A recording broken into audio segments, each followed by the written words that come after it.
Ok, vamos então prosseguir com a aula sobre o Sol. Vimos na primeira parte o interior do Sol, a região central, o núcleo solar onde a energia é produzida, a zona radiativa e a zona convectiva. Agora vamos ver a chamada atmosfera solar, a superfície do Sol, a fotosfera, a cromosfera e a coroa.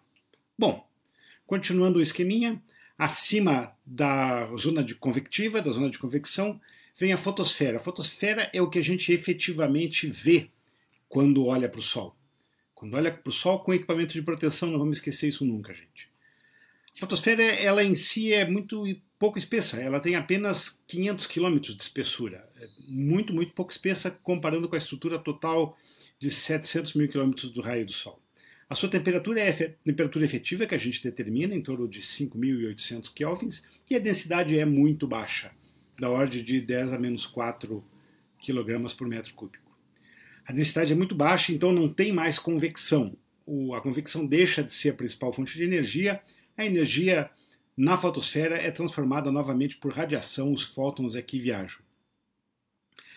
Os fótons daí produzem o espectro contínuo do Sol, porém, como existem átomos naquela região, nem todos os comprimentos de onda são emitidos. Então o Sol não emite radiação como um corpo negro perfeito. Existe superposto a ele um espectro de absorção da fotosfera que é um resultado que é o efeito da composição química do Sol, ou seja, é a impressão digital da composição química do Sol. É o chamado espectro de Fraunhofer, linhas de Fraunhofer. Se vocês estão lembrados, quando a gente falou sobre radiação, eu falei para vocês que, mais ou menos na mesma época que o Brasil estava chegando na independência, aí por 1820, 22, um químico alemão chamado Fraunhofer, pela primeira vez obteve o espectro do Sol e encontrou um padrão de linhas de absorção, que agora são conhecidas como linhas de Fraunhofer. Elas estão ilustradas aqui nesse diagrama, começando no infravermelho aqui desse lado, chegando no ultravioleta aqui do lado esquerdo, e mostrando as linhas com a designação original do Fraunhofer, A, B, C, D, depois letras minúsculas indicando as linhas mais fracas. Atualmente, todo esse espectro de Fraunhofer é conhecido já em termos da sua origem, né, dos seus elementos que dão origem. A chamada banda A de Fraunhofer e a banda B são, na verdade, o espectro do átomo de oxigênio, da molécula de oxigênio, perdão. Depois a banda C, a banda D, por exemplo, é uma banda bem conhecida, fica aqui no centro do espectro, é produzido pelas linhas de sódio, enfim, dos elementos químicos que existem em maior abundância na fotosfera do Sol. Como eu falei para vocês em algumas aulas anteriores, o espectro do Sol é extremamente rico, a gente encontra na internet atlas do espectro solar e para cada angstrom do espectro solar existem centenas e centenas de transições atômicas já identificadas.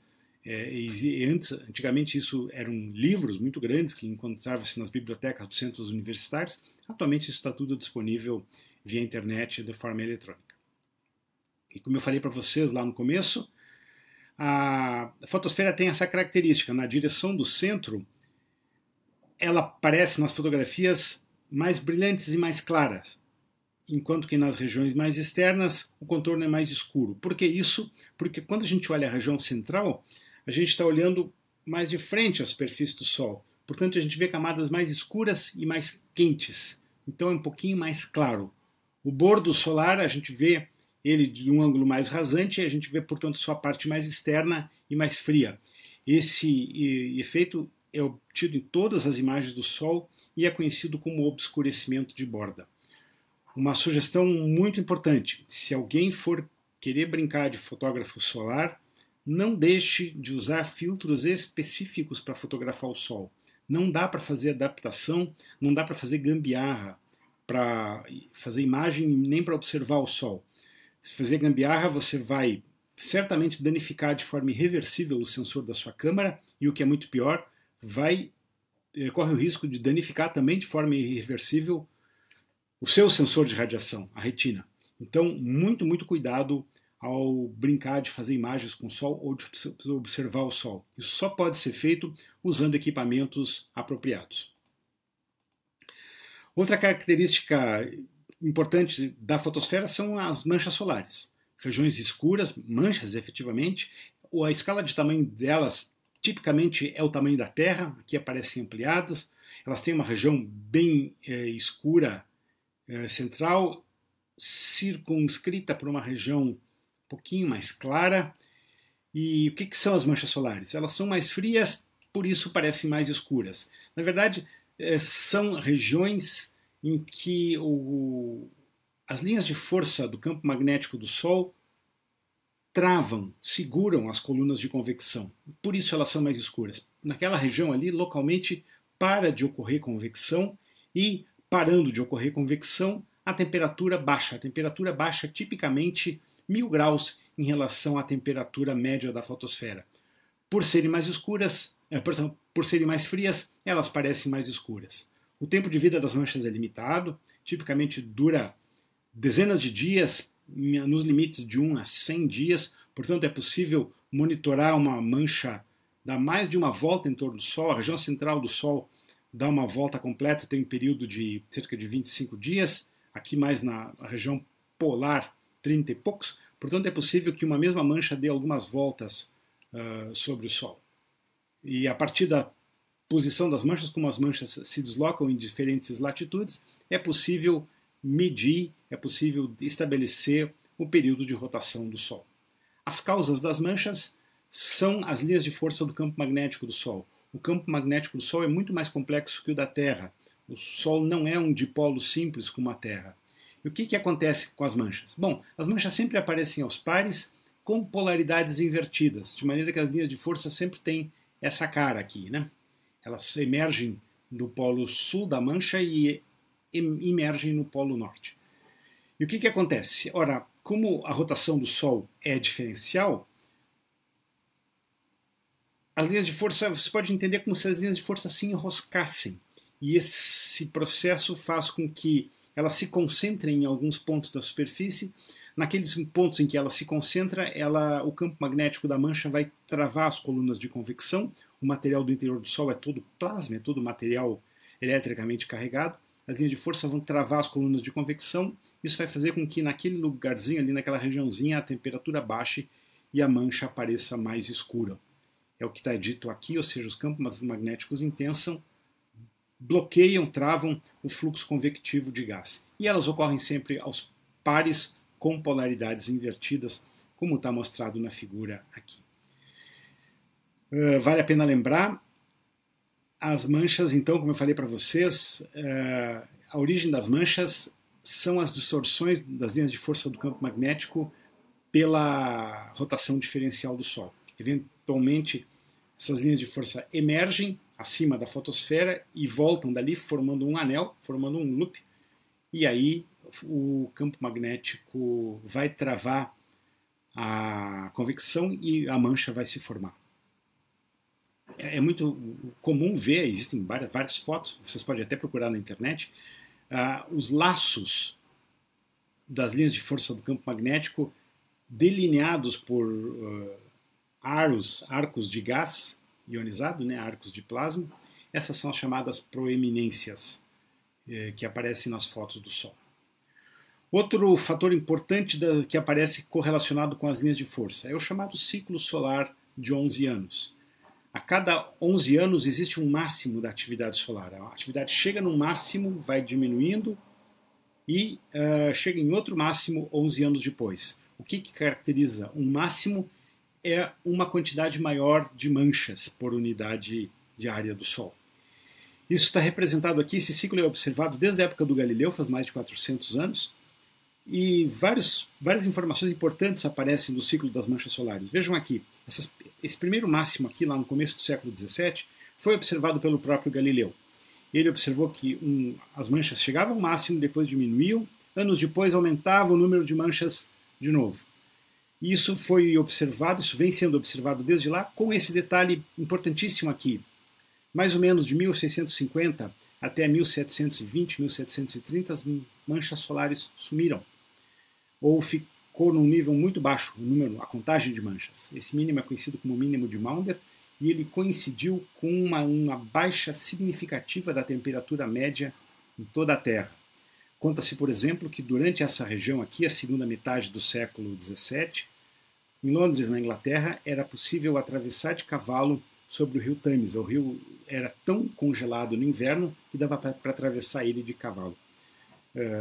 Isso nunca mais aconteceu depois do começo do século XVIII. E aqui em azul, já em medidas mais precisas, aparece o número de manchas por ano ao longo dos anos, né? Vejam que dá para ver aqui os picos marcando o ciclo de 11 anos, mas também salta aos olhos do fato de que os picos não são iguais um em relação ao outro. Existem picos muito mais intensos e picos muito mais fracos. Vejam, por exemplo, o último aqui, o último máximo aconteceu em 2013. O último máximo foi muito, muito pobrinho em manchas. Teve muito menos manchas do que no máximo anterior, em torno do ano 2002. Deu uma diferença muito grande aqui. Está todo mundo curioso para saber como que vai ser o próximo máximo lá para 2024. Durante os máximos de atividade solar, ele tem mais atividade magnética, ele tem mais manchas solares, ele tem mais explosões, mais ejeções de gás, mais partículas carregadas chegam na atmosfera da Terra. Ou seja, esse ciclo de atividade é importante e ele tem uma relação muito clara com o clima da Terra, uma relação que não é bem conhecida, mas é muito clara de que ela existe. Como eu falei para vocês, aqui está descrito, o mínimo de Maunder ele começou em 1645 e terminou na prática um pouco depois do começo do século XVIII, lá por 1715. O aspecto granuloso da fotosfera representa o topo das colunas de convecção. Vejam, cada manchinha clara aqui nessa foto, essa foto é uma imagem da fotosfera do Sol. Aqui está a escala da imagem, isso aqui são 5.000 quilômetros, ou seja, o dobro disso aqui é mais ou menos o raio da Terra. O raio da Terra são, o diâmetro da Terra são 12.800 quilômetros, quer dizer, o diâmetro da Terra é mais ou menos isso aqui, desde ali de onde está o 5 até aqui. Bom, os pontos mais claros aqui são os topos das colunas de convecção. O gás quente sobe por colunas de convecção e desce pelas laterais, mostradas aqui na imagem, na forma de paredes aqui mais escuras. Então, essa é a cara da fotosfera do Sol. Colunas de convecção de gás quente, muito quente, efetivamente. A base da fotosfera, o gás chega lá com temperatura da ordem de 2 milhões de graus e esfria muito rápido devido à baixa densidade da fotosfera. E acima da fotosfera, o que tem? Acima da fotosfera tem a cromosfera. A cromosfera é uma camada fina, em torno de 1.500 km de espessura, temperatura efetiva mais baixa, em torno de 4.500 graus, também muito pouco densa, que emite muito pouca radiação. Não é possível ver a fotosfera a não ser durante um eclipse solar total. Aqui tem uma foto da fotosfera, cuidado, uma foto da cromosfera, perdão, cuidado, a cromosfera é aqui representada em vermelho. O preto aqui é o disco da Lua, cobrindo o Sol durante um eclipse solar total. A luz esbranquiçada difusa aqui é o que está acima da cromosfera, é a coroa solar. A cromosfera é a parte avermelhada. Aqui tem uma proeminência, aqui tem um laço. A característica principal da cromosfera é a sua cor avermelhada, que é consequência da transição 3,2, a transição Balmer-alfa ou H-alfa do átomo de hidrogênio, que tem um comprimento de onda de 6.563 angstroms, ou 656,3 nanômetros. É um espectro de emissão de hidrogênio que aparece aqui. Uma característica da cromosfera são os espículos ou espículas, vocês vão encontrar os dois termos na literatura, são jatos de gás quente muito fininhos na forma de espinhos, por esse nome espículos, por isso essa é a razão do nome. São colunas muito magrinhas que aparecem aqui na imagem, dá para ver. Elas têm tipicamente 7.000 quilômetros de altura e o gás é ejetado com velocidade de 100 km por segundo. Parece pequenininho, mas 7.000 quilômetros é o raio da Terra, né, gente? A gente está aqui, aparece no bordo da figura, aparece também em bastante detalhes. Isso é característico da fotosfera. E acima da fotosfera, a coroa. A coroa solar, tem uma zona de transição entre a cromosfera e a coroa, e depois a própria coroa. A zona de transição ela é caracterizada por um aumento muito forte da temperatura. Vamos lembrar do conceito microscópico de temperatura. Temperatura, o conceito microscópico lá da termodinâmica, é a energia cinética das partículas de um gás, né? No caso aqui a gente está falando de gases. Então, como a energia é muito grande nessa região, a temperatura efetiva da coroa é muito grande, ainda que a densidade seja muito baixa.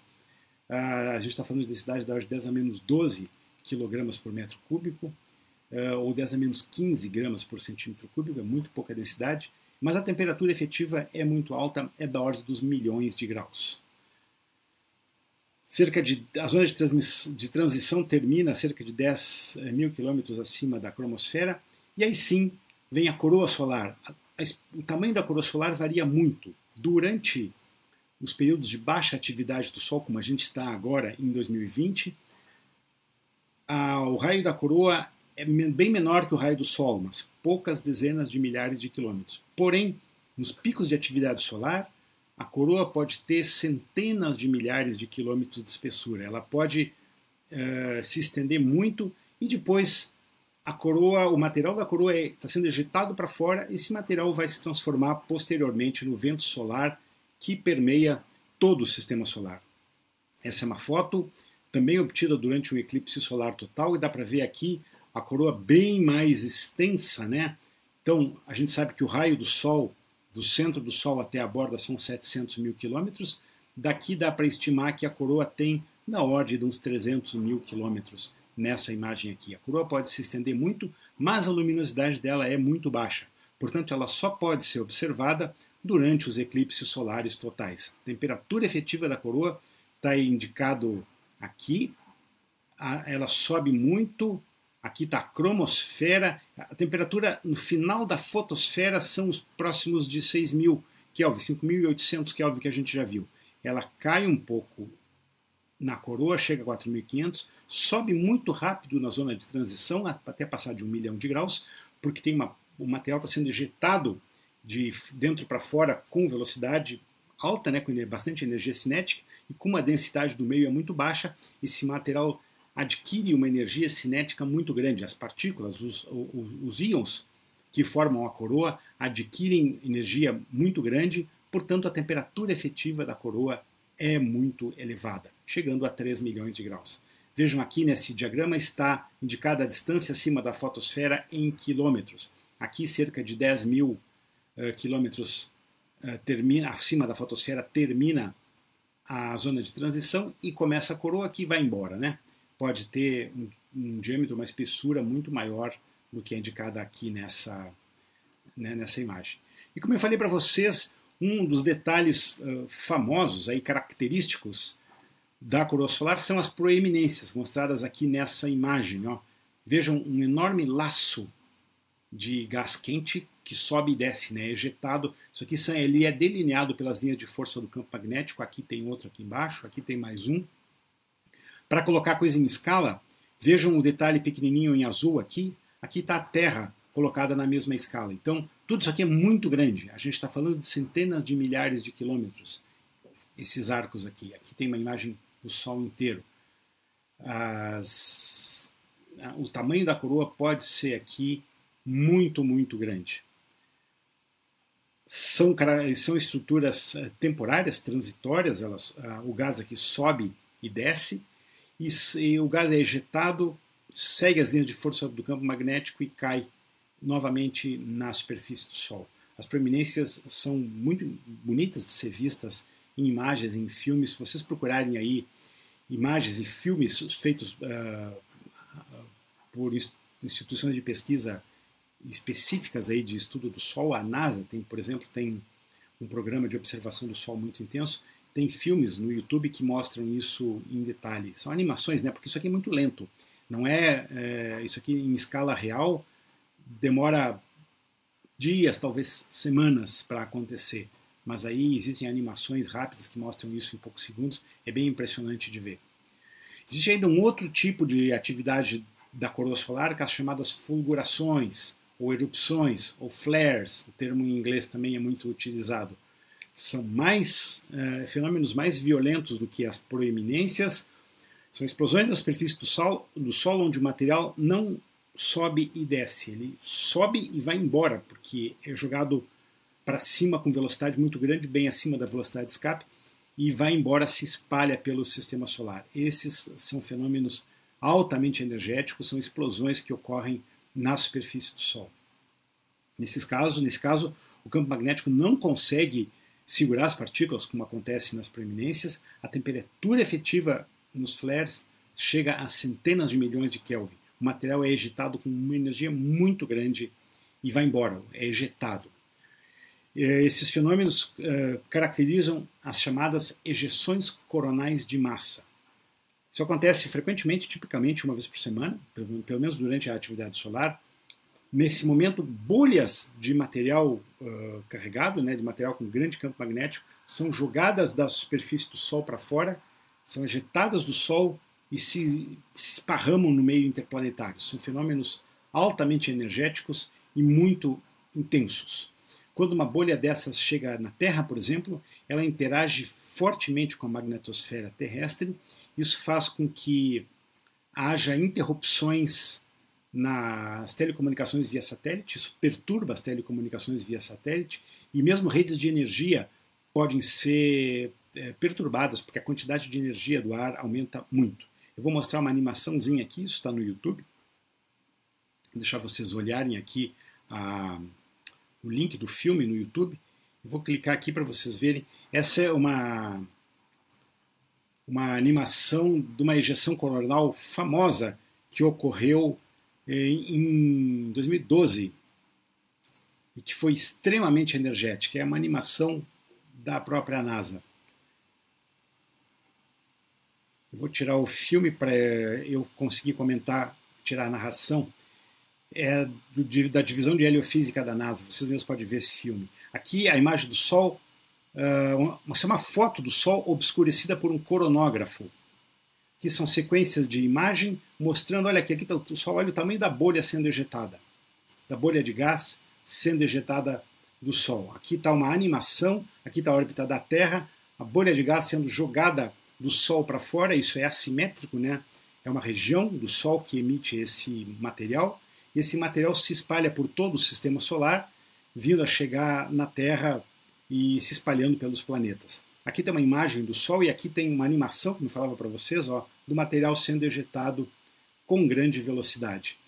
Ele aparece aqui no detalhe, material sendo ejetado e vai embora com grande violência. Aqui está a mesma imagem fotografada com distintos filtros, na verdade isso aqui são filtros ultravioleta, que mostram como o material é ejetado pela superfície do Sol e vai embora. Aqui estão os planetas internos, Mercúrio, Vênus e a Terra, logo depois.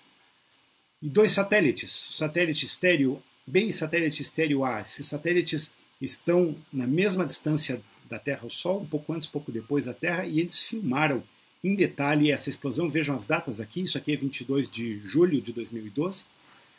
Então, aqui está a enorme ejeção de gás. O chuvisco na câmera, que parece uma nevezinha, são as partículas de material carregado perturbando a qualidade da imagem da câmera. Aqui é um coronógrafo que tapa o brilho da região próxima do Sol, e aqui está o tamanho verdadeiro do Sol na escala dessa imagem como um todo aqui. Então, dá para ver então um chuvisquinho, aqui o chuvisquinho que perturba a imagem da câmera, e é o reflexo, aí é o efeito dessa enorme ejeção de massa do Sol. Aqui, de novo, está o tamanho verdadeiro do Sol na escala dessa imagem, e depois a imagem aqui do coronógrafo mostrando a violência da ejeção de massa. Essas ejeções de massa se esparramam por todos os sistemas, todo o sistema planetário. O que elas fazem aqui na Terra? Aqui tem um modelo, aqui é o modelo de uma ejeção, aqui está Vênus, aqui está a Terra, Mercúrio.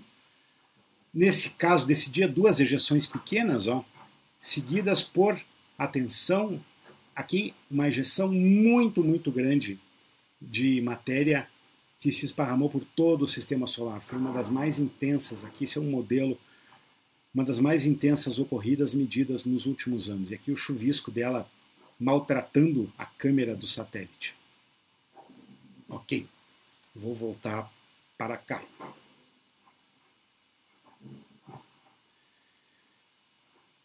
Então, isso é o que acontece na coroa solar, e a coroa solar produz o chamado vento solar, partículas de gás que se esparramam por todo o sistema solar. A cada segundo, o vento solar leva cerca de 1 milhão de toneladas de gás quente com temperatura aí da ordem dos centenas de milhares de Kelvin, eletricamente carregados. O vento se espalha com velocidade aí que varia das centenas até em torno de 1000 km por segundo e permeiam o Sol. Quando elas interagem com a Terra, o que elas provocam? Elas provocam as auroras. Lembram que as linhas de força do campo magnético defletem as partículas carregadas da Terra para os polos. Então, qual é o resultado disso? As auroras. Aurora polar norte e aurora polar sul. Aurora boreal, aurora austral. Ambas existem. A composição do vento solar é basicamente partículas carregadas, prótons, partículas alfa, né, núcleos de hélio, e elétrons. Cerca de 0,1% são outros íons, carbono, nitrogênio, oxigênio, enfim, outros íons do material que existe na superfície do Sol, que é jogado para fora. Aqui tem uma bela imagem, uma imagem feita pela estação, a partir da estação espacial, que mostra as auroras num dos polos da Terra.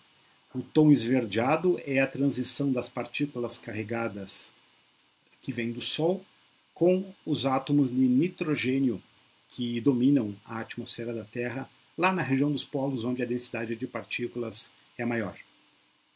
Então, os átomos são excitados por esses elétrons carregados, né? E quando eles se desexcitam, eles emitem fótons, né, que dão aí as cores características da aurora. Também recomendo a vocês que deem uma olhadinha no YouTube, tem vários filmes de auroras, vocês vão ver que domina a cor verde aí, por causa do átomo de nitrogênio. E aqui terminamos a segunda parte dessa aula.